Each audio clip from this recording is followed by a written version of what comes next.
দিন দিন প্রকট হচ্ছে ভারতের পূর্বাঞ্চলীয় রাজ্য মণিপুরের সংকট। কারফিউ জারি করেও শান্ত করা যাচ্ছে না সেখানকার পরিস্থিতি। উত্তেজনা, সহিংসতা এবং অশান্তির নতুন কেন্দ্র হয়ে উঠেছে জিরিবাম জেলা। কারফিউ অমান্য করে রাস্তায় নেমে আসছেন শত শত মানুষ।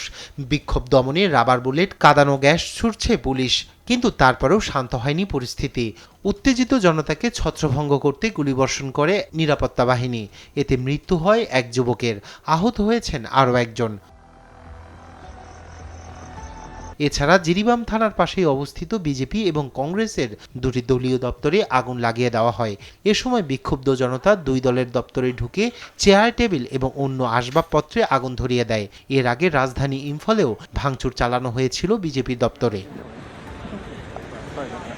মণিপুরের উদ্ভূত পরিস্থিতিতে মহারাষ্ট্রে ভোট প্রচারের কর্মসূচি বাতিল করে দিল্লি ফিরে যান কেন্দ্রীয় স্বরাষ্ট্রমন্ত্রী অমিত শাহ। দিল্লি ফিরেই মণিপুরের নিরাপত্তা পরিস্থিতি নিয়ে শীর্ষ কর্মকর্তাদের সঙ্গে বৈঠক করেন তিনি।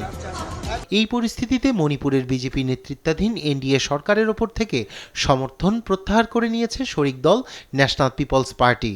বিজেপি সভাপতি জেপি নাড্ডাকে লেখা চিঠিতে দলের এমন সিদ্ধান্তের কথা জানিয়ে দিয়েছেন এনপিপি সভাপতি। রাজ্যের চলমান সহিংসতার জন্য মুখ্যমন্ত্রী এন বীরেন সিংকে দায়ী করছে তারা।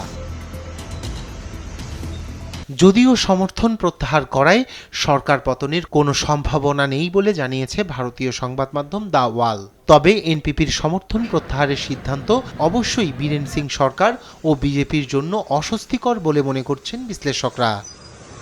রায়হান কবির শুভ্র, নিউজ ডেস্ক, দেশ টিভি।